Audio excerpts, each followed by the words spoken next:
吉拉的实力强于克鲁泽吗？大家对调整者啊可能有些误会。提到高达 SEED 中最强驾驶员，有人可能会说是受过专业战斗训练，战场上认真起来就从没输过的阿斯兰。有人可能会提一嘴曾经官方口中的最强战士真飞鸟，也有人会自然而然的想到最强调整者吉拉。但无论如何啊，至少得是个调整者。毕竟在剧中，调整者的表现确实比自然人强太多。可以说，调整者是保证了自己的下限，而自然人的下限却深不见底。可反过来说，自然人的上限会比调整者差很多吗？今天就让我们来聊聊这个问题。在讨论这个问题之前，我们先找好参照物。最强调整者自然不用说，肯定是吉拉了，毕竟是官方亲口说的。之所以在战斗表现上好像认真的阿斯兰会更强一些，其实呢也跟后天因素有关。吉拉虽然是最强调整者，但只能说啊是底子好。至于他本人呢，就是个懒癌。之所以能在战场上大杀四方，不过是靠着超高的天赋罢了。而阿斯兰呢，虽然天赋可能差了点，但人家是正儿八经军校里出来的，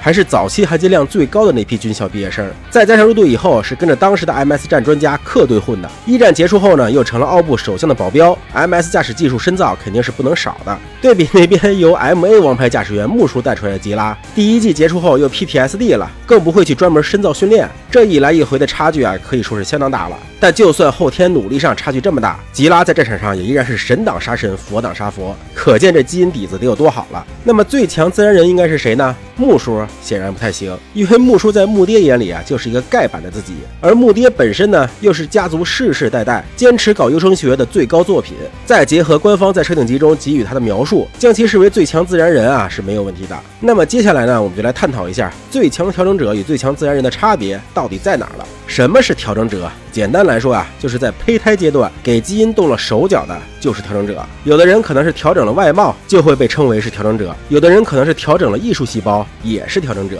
甚至有的人只是调整了口头禅，咱也得叫他调整者。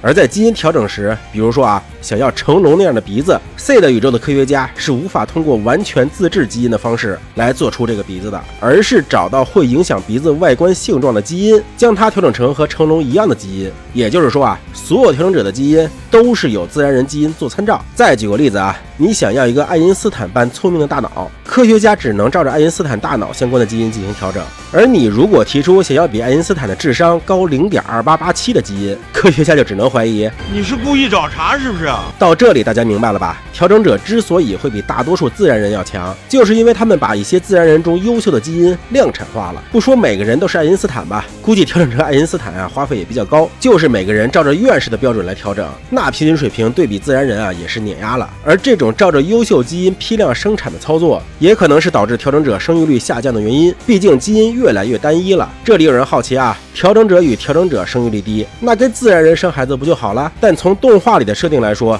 调整者与自然人结合生下来的孩子只会继承一半调整者的基因，这一半的基因再跟自然人结合的话就再减半，到最后调整者等于是被自然人同化了。所以 SEED 宇宙的调整者和自然人其实已经相当于是两个种族了，他们的矛盾是远超 UC 宇宙的 OT 与 NT 之间的矛盾的。这个问题啊，以后我们会做视频单说。那么吉拉这个最强调整者啊，大家可以理解为是集合了爱因斯坦的智商、比尔盖茨的商业头脑、博尔特的运动细胞、李宁的身体协调性等等所创造出来的最强调整者，简称缝合怪啊。这时候木爹就会出来说一句，嘿，这不巧了吗？他家祖祖辈辈也是到处借种，把这些优秀基因最终遗传到自己身上，才有了他这个最强自然人。若要说吉拉比木爹强的地方，可能就是一些对疾病的免疫了。而且更重要的是，SEED 宇宙中几乎所有高级空间认知能力都是出自木爹他们家的。从这一点来说啊，吉拉也算是沾了木爹的光了。毕竟种种迹象表明，吉拉他爹在帮助木爹造克鲁泽时，把自己的孩子一部分的基因照着木爹的样子调整了。所以说啊，完全复制了木爹基因的客队，其实从基因学角度来说，至少是不输吉拉的。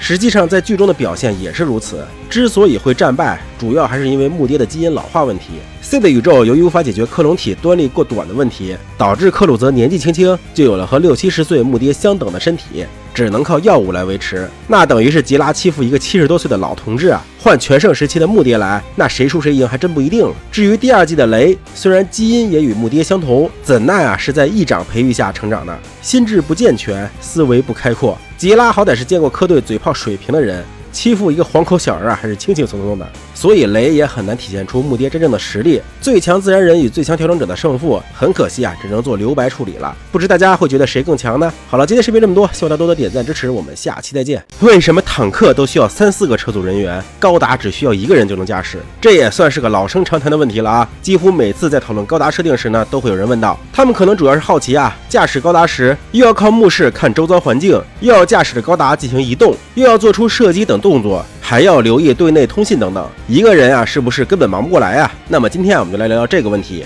我们先设想一下，假如回到古代，我们跟当时的皇帝说，咱们需要造一辆战车，它能够快速的在战场上移动，同时呢，还要有一个足以轰开敌人城墙的武器。为了应对想要攻击战车的步兵，我们还需要每分钟打出600支左右相对准确的箭矢。这还没完，战车在远距离作战时，还要能与本部保持联系。请问这辆战车需要安排多少人？皇帝心里一算，能轰开城墙的武器，那得是投石车呀。就说小型投石车搬运食材、瞄准、发射，少说也要10个人，1分钟600支箭。训练有素的弓箭手，在考虑到疲劳度和精准度的前提下，1分钟啊也就射10来支箭。那就是说，至少要50个弓箭手跟本部保持联系，还需要若干旗帜手与参谋。那拉着投石机加这60、70个人跑，怎么也得有几十匹马吧？这车夫也得10个人，所以算下来啊，这得是个小100人的团队才能够做得到的事情。而翻译成现代武器，这不就相当于一辆坦克吗？虽然弓箭手各自瞄准的感觉跟机枪可能不太一样，但总的来说啊，现代坦克上3、4个人的团队就能够完成古代100人才能做到的事情。这就是机械化与现代化带来的便捷。很多人在思考高达操作的方法时，就会陷入刚才我们举例中古代人的思维，把当今坦克自动化水平直接拿到高达上去了，所以才会感觉一个人根本照顾不过来。然而高达就算在1979年创作之初，导演就很多次向观众们强调了，它是有着超高学习能力的 AI 来辅助驾驶的。阿姆罗甚至坦言，我只是坐上去推杆，摁射击键，其他的事情全都由电脑替他完成了。也就是说啊，阿姆罗踩一下油门，动一动推杆，就完成了一名坦克驾驶员所有的操作。这里大家经常会有一个误会啊，那就是以为高达的4肢都需要驾驶员分别操作。然而实际上是驾驶员只需要告诉机体，我要以多快的速度去哪儿就行了。至于该怎么走、怎么跑、怎么跳、怎么缓冲、怎么保持平衡，全都是由 AI 以及预设程序协调完成的，根本不需要驾驶员下具体的命令，除非出现特别情况，驾驶员才会有针对性的特别操作。之前 UP 也做过相关的视频啊，大家有兴趣可以去看一看。解决了移动问题以后，驾驶员的另一只手只需要推杆，用眼睛瞥一眼 AI 帮你瞄准了的敌人，就完成了一名坦克炮手所有的操作了。相关的射击动作、机体转向等问题也都是由 AI 来完成的，你只需要告诉他我要打谁，什么时候打就行。当然了，技术好的驾驶员可以不使用 AI 辅助，自行预判瞄准，这个就需要拉近微操了。在这种情况下，确实驾驶员的移动会受到一些阻碍，但是只要操作系统里边有类似于不规则运动、自动巡航等预设，其实啊也是可以做到边瞄边移动的。更何况有时还有哈罗这种 AI 辅助驾驶呢。最后，一切与对内的通信都可以通过屏幕上的简讯以及语音来完成，而至于电子战，则是直接由 AI 来完成。所以一般的大头兵驾驶员只需要专注自己此时此刻该做什么就行。指挥官的话，虽然要观察整个战场局势，并向队员下达命令，但他们能力啊也是远超普通人了，所以思维呢也是能够跟得上。总的来说，一台战争机器到底需要多少人来操作，主要还是看机器的自动化程度如何，以及 AI 的进化能否应用到实战。到最后，驾驶员其实就是一个指挥员以及决策者的身份。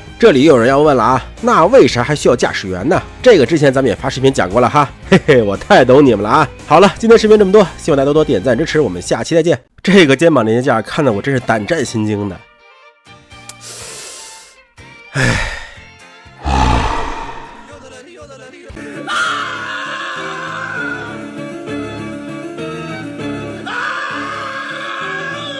Hello， 大家好，我是老 P， 新的一期奶袋工厂说开始就开始。不知有多少朋友和我一样，当初看过一些大 UP 关于 MG 导 A 的介绍以后，就对这款编号100的 MG 产生了前所未有的兴趣。就算原来对它的机设完全不接受，但在看过视频演示以后呢，也会突然觉得，哇，这个大胡子机设也不是不能接受了。可是，一看价格呢，早就起飞到九霄云外去了，这是真的不舍得买啊。然而就在最近，有人找我帮忙做一下这个机体，我呢真的是欣喜若狂啊！梦中情交终于能够亲手去拼了，于是啊，果断接单。并尽量抽时间赶紧体验一把这个100号 MG 的魅力。可就在我拼装的过程中啊，就发现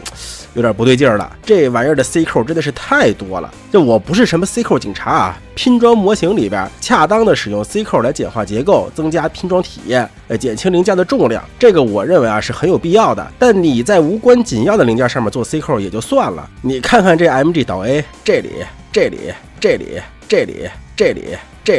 要了命了，这不是？四肢关节和腰部这样的重要承重关节，在 MG 这种级别上，万代是怎么敢全用 C 扣的呀？别提 MG 这分量了，它就是 HG、EG 的模型 ，C 扣关节时间稍微长一点，不都个个都软骨病了吗？你这 MG 导 A 的 C 扣设计的确实是挺厚实的，断应该是没那么容易断的，但变松啊，那肯定是必然的结果。你看我这台，都别说时间长了会松，就这稍微把玩一下，腰已经基本废了。你看这会儿弹幕肯定有人说啊，我的没这个问题啊，那我只能说啊，我的这个中奖了吧。这会儿弹幕肯定又有人说，拼装模型哪来中奖啊？那要不你们两波先去打一架吧。说起导 A 这部片子，我虽然小时候也看过，但那会儿实在是看不进去，都是快进的。印象中导 A 设定上是所有高达宇宙的终点，不过好像这设定后来又被推翻了还是怎么的，所以在 SD 高达这世纪超越世界这款游戏中呢，也会有黑历史导 A 作为隐藏机体。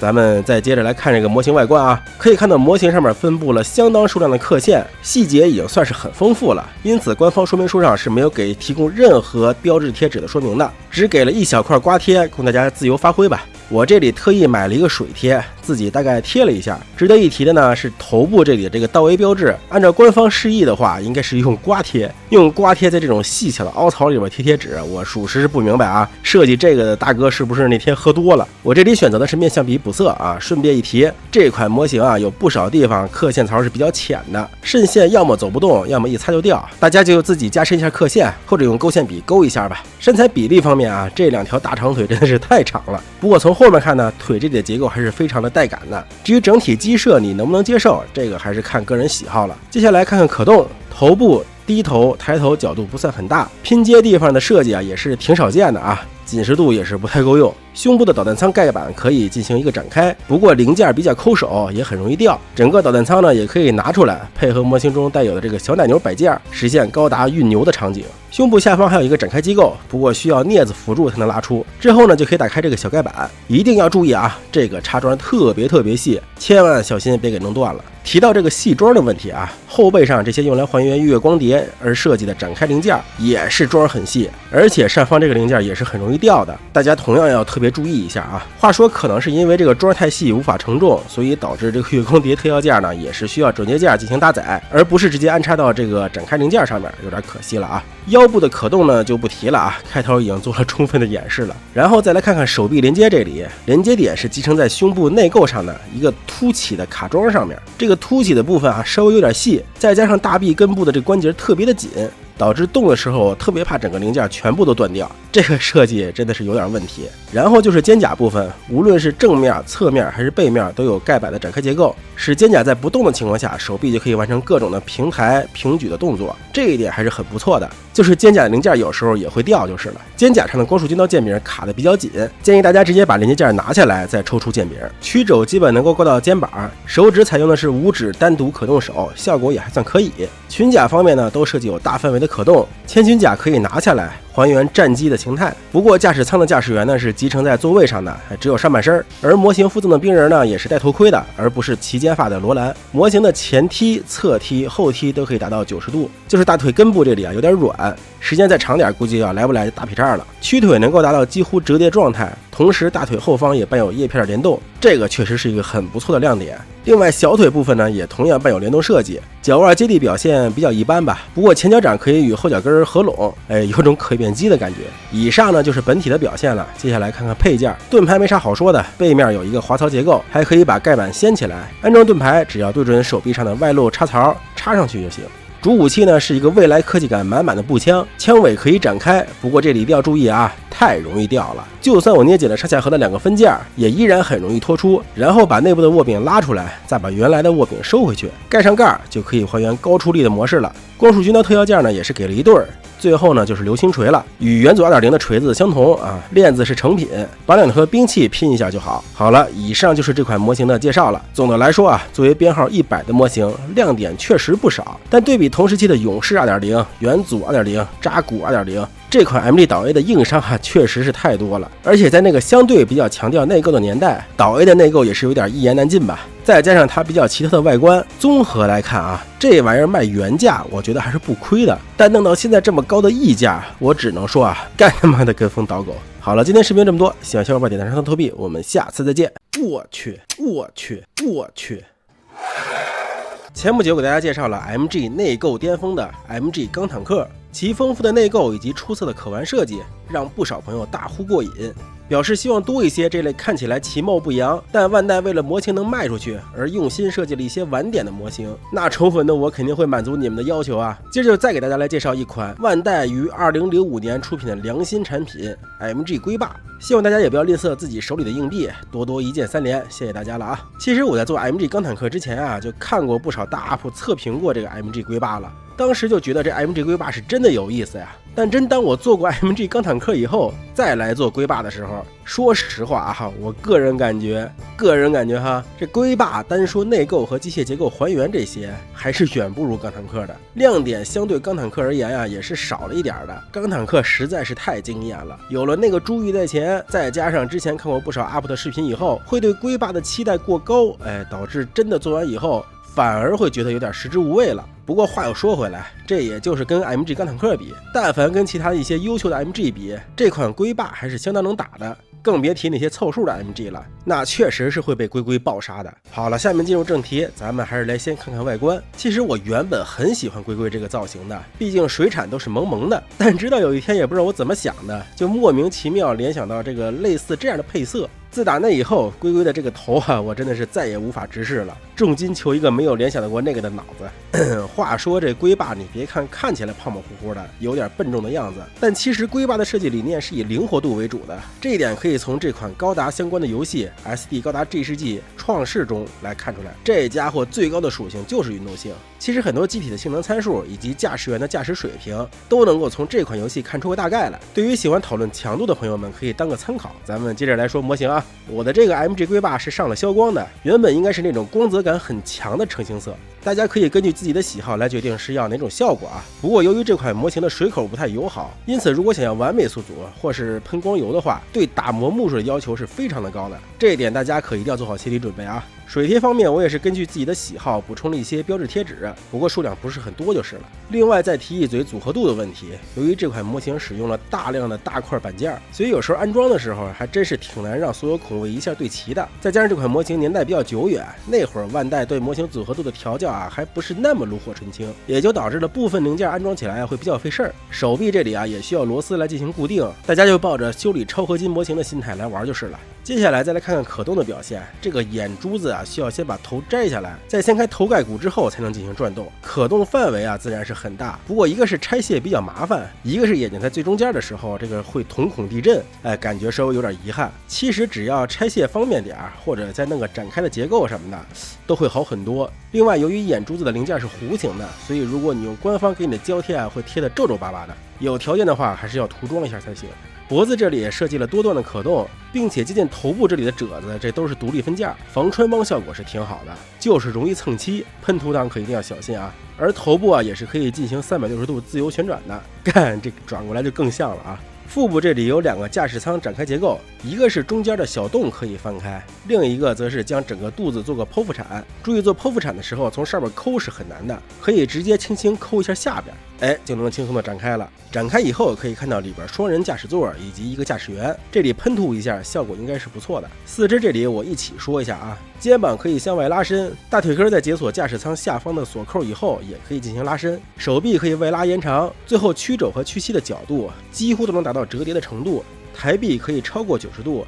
前踢可以超过90度，侧踢和后踢可以达到90度。脚掌也有一定的接地表现，而这些可动最终能达到的效果，就是龟龟招牌的吃手手坐姿了。这么个圆滚滚的玩意儿还能有如此的可动表现，这个设计是真的用心了啊！然后就是要说的几个小细节，一个是屈腿时，小腿后方的盖板会有避让结构；一个是脚底下的螺旋桨是可以转动的，可以结合特效件还原在水中游动的效果；一个是手上的重要玩点啊，就是右爪钩爪的弹出结构，按压中心可以利用内部的弹簧将爪子弹出，爪子也有独立的可动。归位呢，则是摁回去就可以自动卡住了。不过爪子的拼接部位很松，最好上个胶水。而左手可以配合特效件还原鱼雷发射的场景。拆开看的话，还能看到手心里边鱼雷弹仓，这细节满满啊。最后就是机体屁股这里啊有一个小舱口，推开以后呢，可以连接模型自带的支架，而这个支架还可以插上模型附赠的另一个游泳的冰人，效果还是挺好的。就是这个冰人如果倒过来拿，就是另一种感觉了。说到冰人，模型还给到了一个提包包的冰人，以及白色基地上的3个小孩，都是还原剧中各种场景用的。这3个小孩加上 MG 钢坦克附赠的几个角色，基本上就能把白色基地上面的主要角色还原个七七八八了，收几档福音了，属于是。好了，以上就是这款模型大致的介绍了。可以看到其中几个比较有意思的小细节，完美诠释当年万代做模型的理念。那就是碰到这类人气比主角机低一些的机体，通通安排上一些独有的玩法和细节，给你一个购买的理由，而不是像现在觉得卖不太好了就摆烂，或者是干脆不出。毕竟人家是公司要赚钱的嘛。好了，今天视频这么多，喜欢就点赞、收藏、投币，我们下次再见。